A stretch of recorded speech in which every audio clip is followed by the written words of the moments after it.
like to address the issue of the model of the court. Again, of course, it's a separate court from the criminal justice system, adult criminal justice system. In Quebec, to support the principles of the legislation, they have a specialized court. It's a really, really good idea. It's a court that only deals with youth criminal and child welfare issues. That's it. They do nothing else. They do not do adult criminal. They don't do family. And they only do those two jurisdictions, youth criminal, child welfare. And it's a recognition of the number of young persons, sadly, that get enmeshed in the two systems. In Ontario, it's on any given day, probably 40% of the young people in detention or custody have been, are, or will be in the child welfare system. So there's a tremendous meshing between the two. That's reflected in the model in Quebec. It's a very successful model. All the judges are specialized, designated judges for those two areas, the crowns. All defense counsel, all family counsel in the child welfare system, all children's counsel in the child welfare system are specialists and understand and have experience in the two systems. It is a really good model. In Ontario, in smaller communities where there's 1, 2, or 3 judges,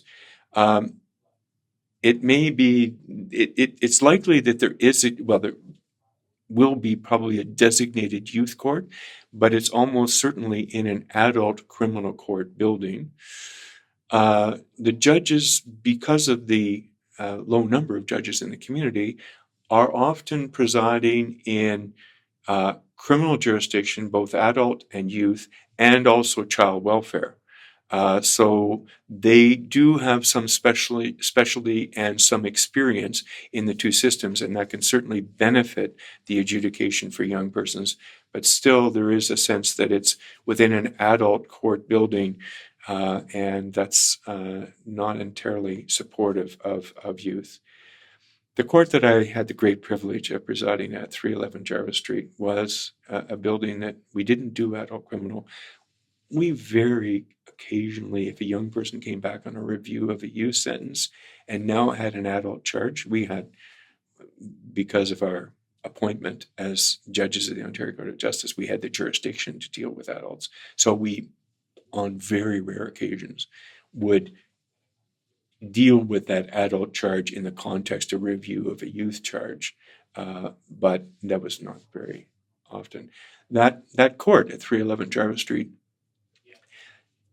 existed as a court for those 3 jurisdictions, youth, criminal, family, child welfare, for over 50 years, and was remarkably successful. So successful that outside of Quebec, the Department of Justice in Ottawa, which the Federal Department of Justice, felt that the model we had at 311 Jarvis Street was the best model for the delivery of youth justice in the country outside of Quebec.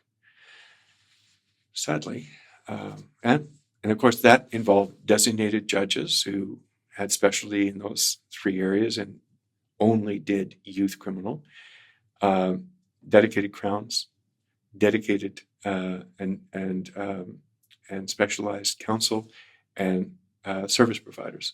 So it allowed for specialty courts. It sadly doesn't exist in that form anymore.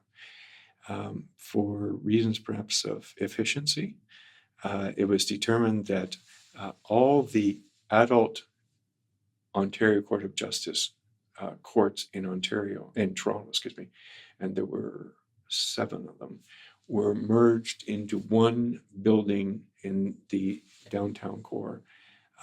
And at that time, the youth court was taken out of 311 Jarvis Street and placed into that adult building. In my perspective, I've been retired now for 2 years, so it's easy for me to say this. In my perspective, it's not been a very successful transition, and I do hope and I believe that maybe there's a way of allowing that, although it's in the adult building, that some form of designated judges and crowns might be realized for the benefit of those young people.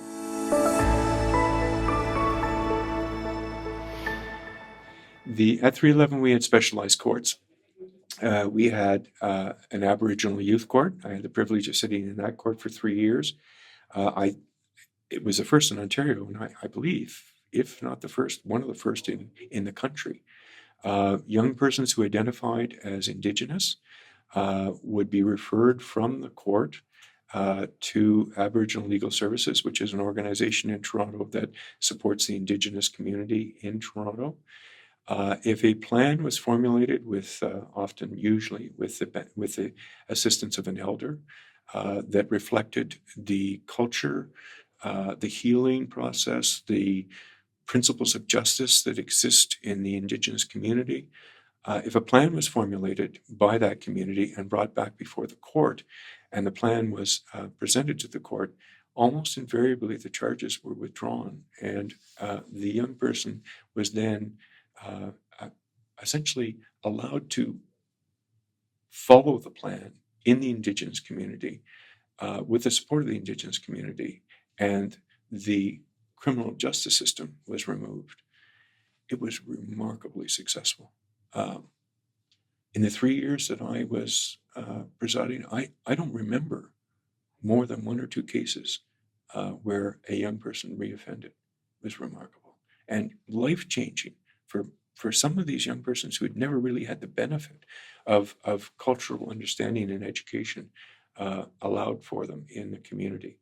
We had a mental health court.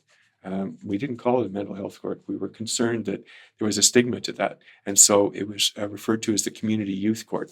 And those individuals who were identified as suffering from a mental illness or an emotional disturbance were referred to the court if they consented, and with the advice of counsel, independent legal counsel, referred to the court, and they were referred then to a mental health worker who would devise a plan to a treatment plan, and that treatment plan would be then staged so that the young person would attend on a number of occasions back before the court and report on how compliance was going with the treatment plan. Often these young people had a number of charges. It might be 3 or 4 or 5 charges. And the Crown, again, same remarkable woman I referred to before, was also the Crown in the Aboriginal Youth Court and in the Community Youth Court. What she would do is, if there was compliance in the treatment plan, when the young person came back, she'd withdraw one of the charges as a reward, encouraging compliance. And really, as judges in that court, we were largely there to, A, support compliance, obviously, as a person of authority, but mainly to be enthusiastic in learning of the compliance that the young person was participating in, and rewarding the young person with that enthusiasm. The charges very often, I don't remember a custodial sentence ever being imposed in the community youth court, the mental health court, and very often resulted at the end of the treatment plan with a withdrawal of the charges and the young person going forward without a record. I know that Dr. Judy Finlay has addressed this organization with what we call the Crossover Youth Project. It was a project that Judy and I co-chaired when I was a judge, and she was a professor at then Ryerson University, now Toronto Metropolitan University. And it was a project that dealt with young people that were enmeshed in the 2 systems, that's child welfare and youth justice. There were 4 pilots. I'm not going to get into it because I believe that Judy's probably spoken extensively of it. But essentially, the 4 jurisdictions we chose were jurisdictions with particular cultures. One was 311 Jarvis Street, inner city court, large city, very cosmopolitan population. Belleville, some 800 group homes in the 80 group homes in the Belleville region, and really an industry there for dealing with child welfare young persons. Thunder Bay, predominantly in their criminal justice system, sadly, and in their child welfare system, young persons of Indigenous origin. In fact, I think some 90% of the young people incarcerated in Thunder Bay are Indigenous.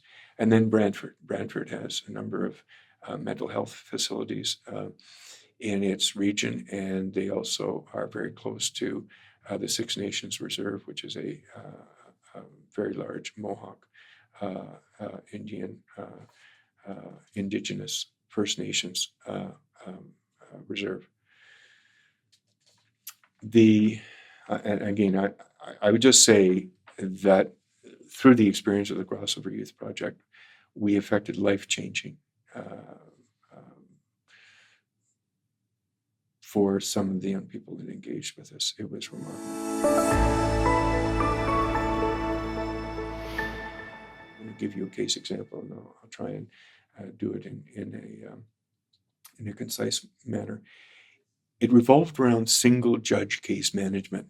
Those 4 jurisdictions had judges that sat both in youth criminal and child welfare. And the concept was to have the same judge, again, always with the consent of the young person, if they were going to resolve their offense or their charge by way of plea of guilty, with advice of legal counsel.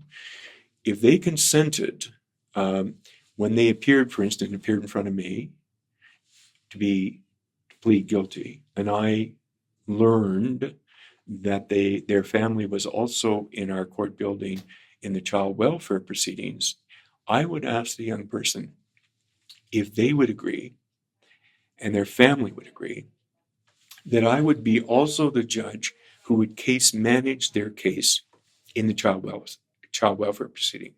And by doing that, I brought 2 systems together, and I could assure that the planning was that it didn't work against each other, and that it coordinated, and the concept of conferencing, bringing those people together under a case conference coordinator, bringing them together to decide what the plan was, to formulate the plan and implement the plan for the benefit of the young person, always with the concept that criminal justice system is a blunt instrument and quite short in its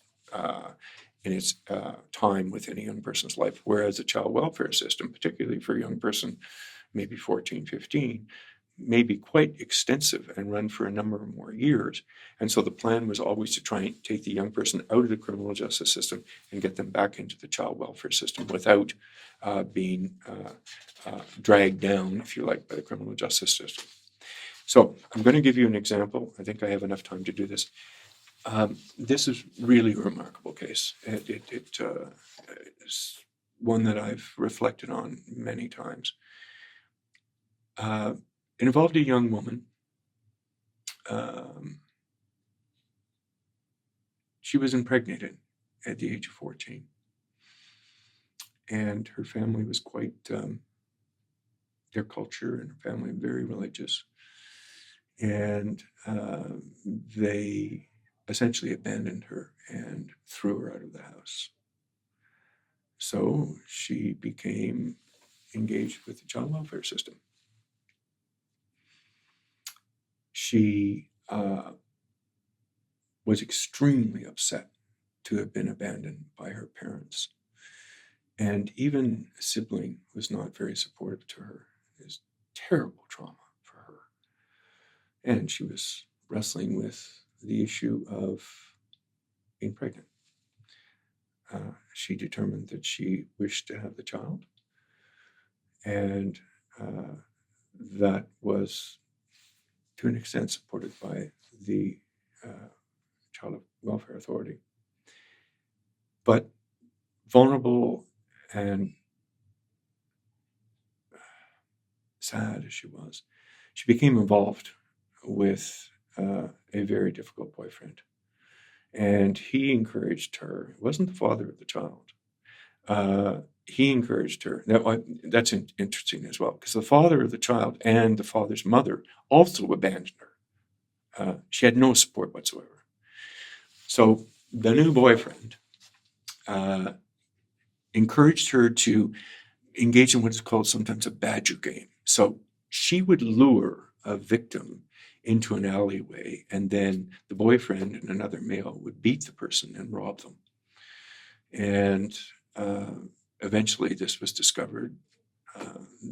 All three were charged. It was noted that she had a secondary role, but a very important role. And she was charged with assault, robbery, assault bodily harm, assault with a weapon. And she was really a party to those offenses. She appeared in front of me. Now she's 15. But when she appeared in front of me, she was 5 or 6 months pregnant. It was quite obvious that she was pregnant.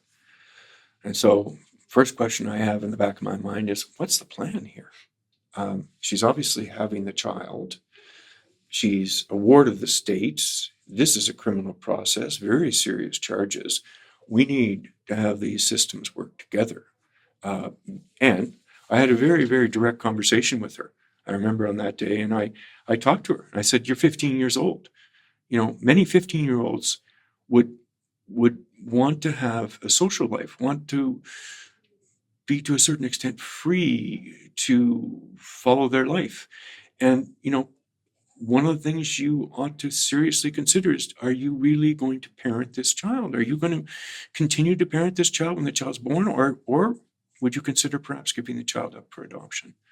And she said, no, she wanted to parent the child. And I said, okay, but just so we understand each other, this is going to be really tough.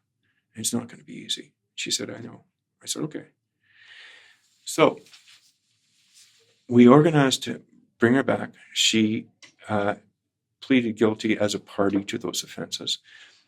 She was released on bail because she hadn't actually participated in the violence itself. The males were sentenced to very significant custody, as they should have been. She was brought back before me. I asked for a psychoeducational assessment, a psychological assessment, and a pre-sentence report.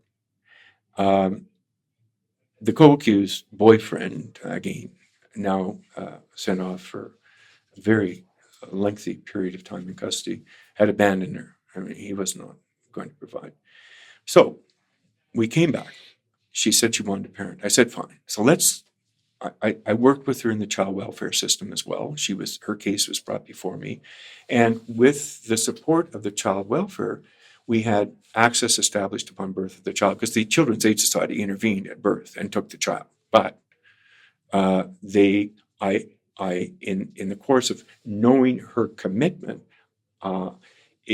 the authority was persuaded to give her very generous access. She was seeing the child 3 or 4 times a week after birth and really bonding with the child. And that worked very well. Worked so well that within a matter of months, she was getting weekends with the child, and then the child was placed with her some 6 or 7 months after birth. And meanwhile, I was adjourning the criminal process to see how things would go. When the child was actually placed with her, we brought the matter back in the criminal process and replaced her on probation, condition being that she continued to work with the Children's Aid Society and be compliant in terms of parenting with the child. Things were going really well. And then she's now 16, I guess. She meets a new boyfriend.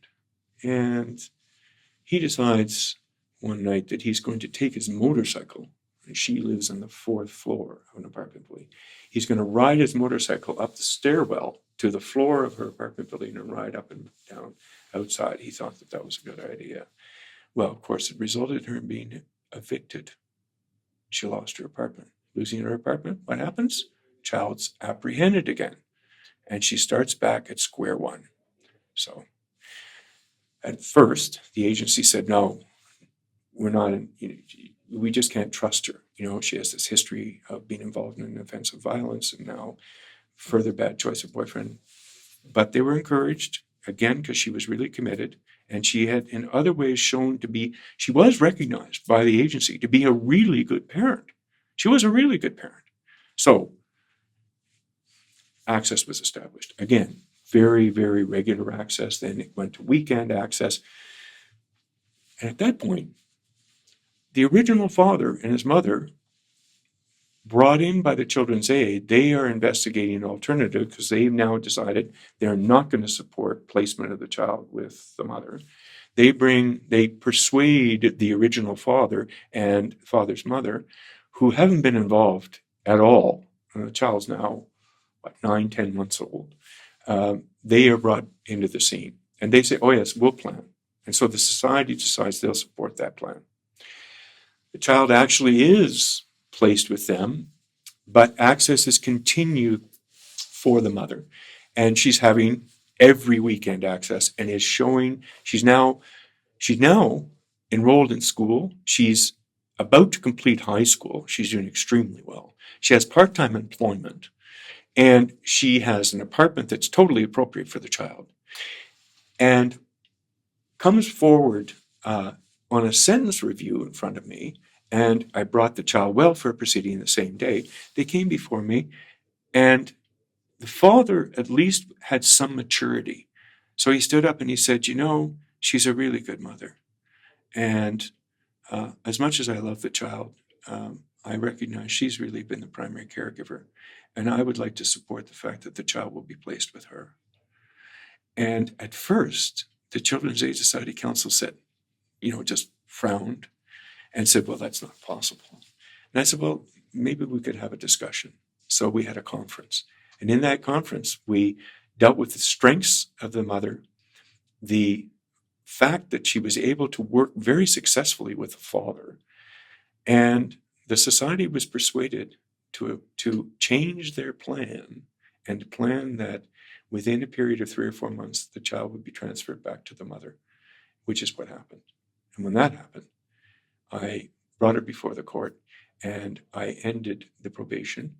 And at that point, she was given essentially a discharge, which meant that shortly thereafter, she would have no record whatsoever. And that's a happy ending, all accomplished by bringing the two systems together.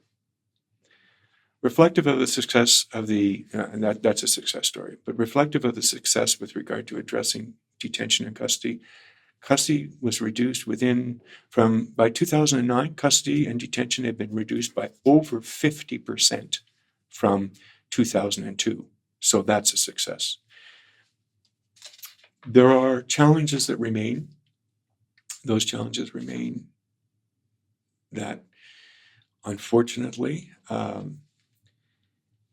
those persons who are incarcerated and detained, there's a huge overrepresentation of racialized and Indigenous young people in that group.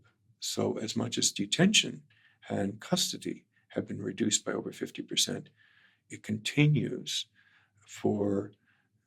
with a huge overrepresentation of vulnerable groups from our society. That is being addressed. I believe that there's process in place that's going to support a change in that, and I hope that it will, in fact, be changed. It's a sad reflection on the colonial history of our country, particularly as it pertains to Indigenous young persons, and to racial discrimination that is certainly systemic racism which exists in our society. We live in hope, and I believe that those issues will be addressed and that there will be a better future for these young people. And I thank you for this opportunity.